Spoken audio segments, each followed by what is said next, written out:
Sky Guardian, you recommend that we read another section of the Vachanamrut. We can do so. Let us read from this lovely book that you have gifted us. Allow me to minimize ASMR Sunday so you can see the cover for a moment.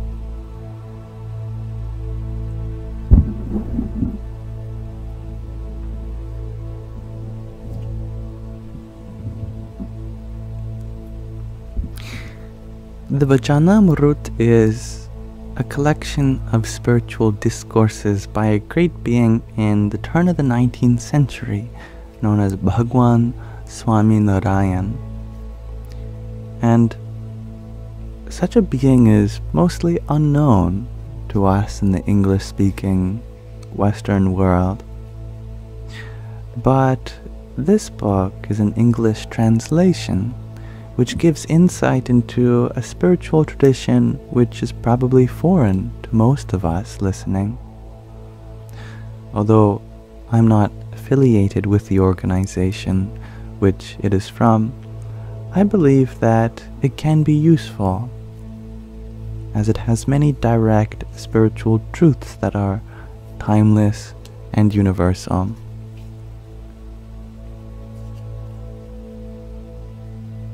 Today we are reading Gadhada 139. And after we read, we'll return to our regular format in just a few minutes. On Maha Sudhi III, Samvat 1876, or the 18th of January 1820 in our calendar, Shriji Maharaj, which is a term of endearment for Swaminarayan, was sitting on a large, decorated cot on the platform under the neem tree in front of the mandir of Sri Vasudeva Narayan in Dada Khachar's Darbar in Gadhada. By the way, the title of this passage is called Those Possessing the Nirvikalpa State or the Savikalpa State, which are kinds of samadhi, absorptions that one reaches in their spiritual practice. Nirvikalpa is very high.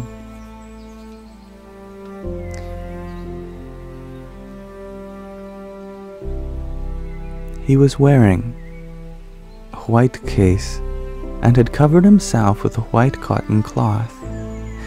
He had also tied a white pug around his head, from which tassels of yellow flowers were dangling. Bunches of white and yellow flowers had been placed upon his ears, and he was also wearing garlands of yellow flowers around his neck. At that time, an assembly of munis, as well as devotees from various places, had gathered before him. Shriji Maharaj then asked the question to a Vedanti Brahmin who was sitting in the assembly. A Vedanti Brahmin is a kind of spiritual aspirant which is based primarily around Vedanta, which means the end of the Vedas, the end of knowledge, the ultimate knowledge, so to speak. The Vedas are humanity's oldest scriptures, and they're the first and foremost texts of Hinduism, for example. Some necessary background. The Vedas are divided into two parts, the Karma Kanda and the Jnana Kanda. The Karma Kanda is all about ritualistic things that one can do in spirituality. The Jnana Kanda is all about knowledge, philosophy. The highest portion of the Jnana Jnana is called the Upanishads, and that's where Vedantists study. The most common interpretation of Vedanta is Advaita Vedanta, which posits that the ultimate reality is non-dual, that Brahman alone exists. Brahman is a word that means the ultimate reality. The book that we are reading from is not from an Advaita Vedanta tradition. It is Dvaita, dualistic. So we will probably have a dialogue between Advaita and Dvaita taking place. So Swaminarayan asks this Vedanta Brahmin, you claim that in reality only Brahman exists. Furthermore, you say that with the exception of that Brahman, jivas, which are individual souls, ishvars, gods, maya, the material existence, the world, the Vedas, the Shastras, the scriptures, and the Puranas, the stories, are all illusory. I can neither understand this concept of yours, nor can I accept it. Therefore, please answer what I ask you, and do so by citing only the Vedas, the Shastras, the Puranas, the Smurtis, the oral traditions of the Vedas, the Itihasas, which are the epics like the Mahabharatam and the Ramayana scriptures.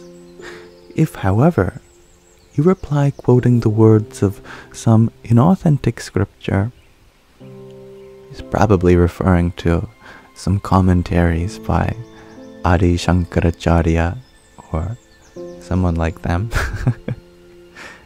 I will not accept your answer. But since I have absolute faith in the words of Vyasaji, this is in reference to Veda Vyasa, the compiler of the scriptures that he is asking for, I will be able to accept your reply if you reply quoting his words. The Vedanti then attempted to reply using various arguments, but because Shriji Maharaj raised doubts, the question remained unanswered. Thereupon, Shriji Maharaj said, please listen as I answer that question myself. There are two different states of those who have become muktas, liberated beings, by worshipping that divinity. And don't worry, Leia. Although we are referencing many words, I always give a translation, and you don't have to memorize anything that we read. Just feel the underlying message. That is all. For example, a person standing atop Mount Meru sees everything in the vicinity of Meru distinctly, the other mountains, trees, as well as the ground that supports the mountains and the trees. Similarly, those enlightened muktas have attained Savikalpa Samadhi. They see jivas, ishvars, maya. These are individual beings, gods, material existence, and their supporter, Brahman, as being distinct from each other. So this is a counterpoint to the idea that everything is Brahman. Swaminarayan is saying that there is a distinction between individual beings, gods, material existence, and Brahman from this perspective. person standing at the top of Mount Lokalok, however, sees everything in the vicinity of Mount Lokalok, the other mountains and trees, etc., as being one with the ground, but they do not see them as being distinct. They're so high that everything looks the same.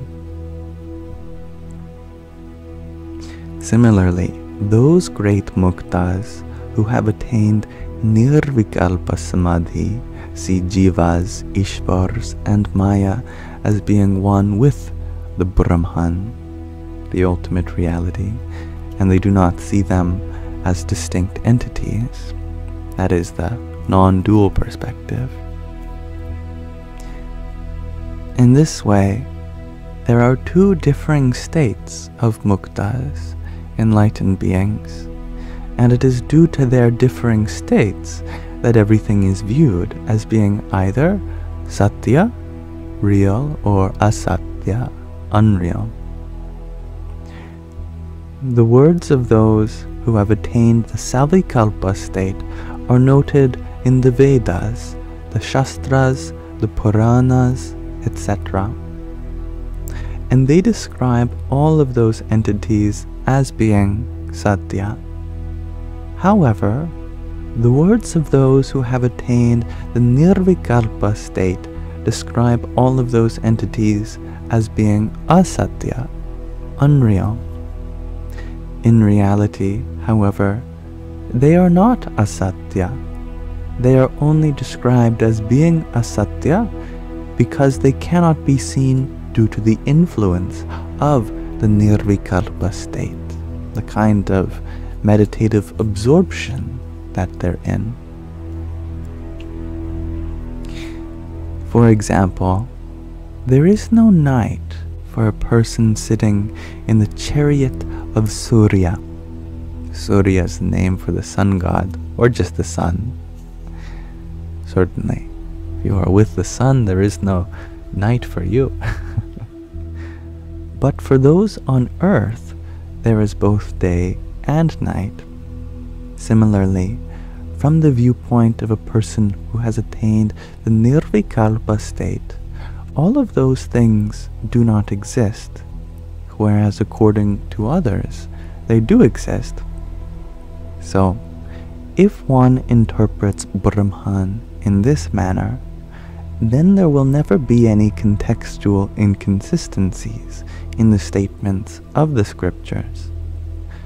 But if one does not, then inconsistencies will arise.